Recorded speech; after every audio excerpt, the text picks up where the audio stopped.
Time now to take a look through the French newspapers, and for that I'm joined by Florence Villemino. Hello, Florence. Hi. So, the papers, of course, all covering the results of the first round of parliamentary elections. Absolutely, it's the big story of the day. It's on the front page of just about every single paper here in France. We're going to start by looking at the left-leaning Libération. There you see a very smiley President François Hollande casting his ballot yesterday in Tulle. La gauche plus forte, the left even stronger. Now, of course, as we've been hearing all morning, Hollande and his allies from the left, the Green and the Front de Gauche, came out on top and are set to have a majority in Parliament after the first round.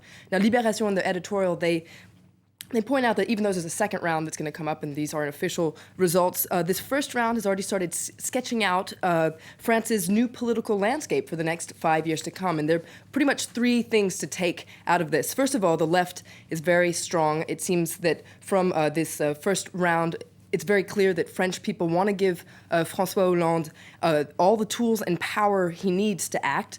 Second of all, what does this mean for the UMP? The score, according to Libération, is a total catastrophe for the party. Even though they came out pretty much neck and neck with the Socialist Party, the UMP party is very divided, according to Libération. And the third thing to remember from this election result is that the Front National, with 13 to 14% of the score, is now officially the third party in France.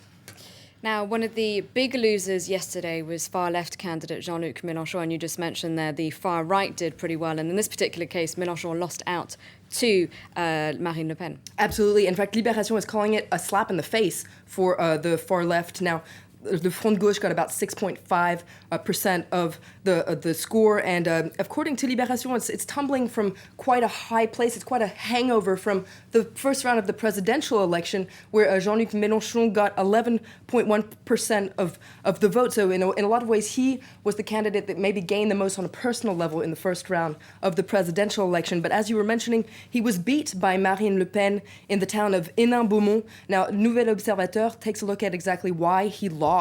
Now, they call it a cheeky challenge from Jean-Luc Mélenchon because he challenged Marine Le Pen on her turf. It was kind of a battle of the extremes, a courageous challenge, says Le Nouvel Observateur, but a failure.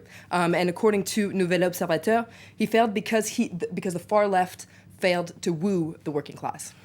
Now, another party that didn't do very well is the Modem, and that, of course, that's in the centre. Absolutely, and François Bayrou, who's the leader of the Modem, is facing an uphill battle to retain his own seat in the National Assembly. He only got 24% of the vote. And he was a presidential candidate. Absolutely, he was a presidential candidate, and he's trailing behind a socialist candidate in his circumscription. And Le Figaro says that actually the very future of the Modem is put into question. A lot of papers are wondering, what does this mean for France's politics in general? For instance, Les Echos says that it's a return to a bipolar system. France is moving from once being a very multi-party system into one where there are two main currents. A system that's similar to what exists in the UK or the US, where you have this you on the one hand you have the UMP, the right, and then the socialists. So they're calling it this system. And L'Humanité, the communist paper, is calling it the bipolar effect. And they said it's an unfortunate consequence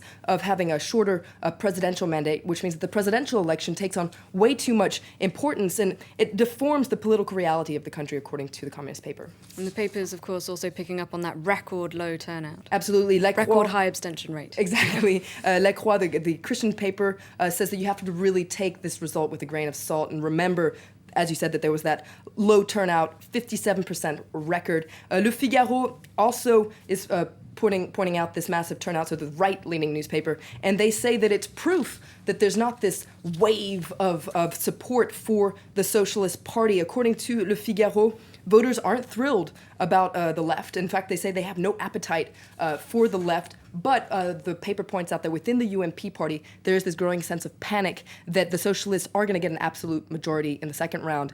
And in Le Figaro, the UMP is calling on people not to give the Socialist Party a blank check. They're warning about this omnipotent socialist party, and because it says that the Socialist Party could dominate the political landscape from what it says the cellar to the roof, so very local elections to the Élysée Palace. We'll have to see what happens next Sunday. Thank you very much for that, Florence.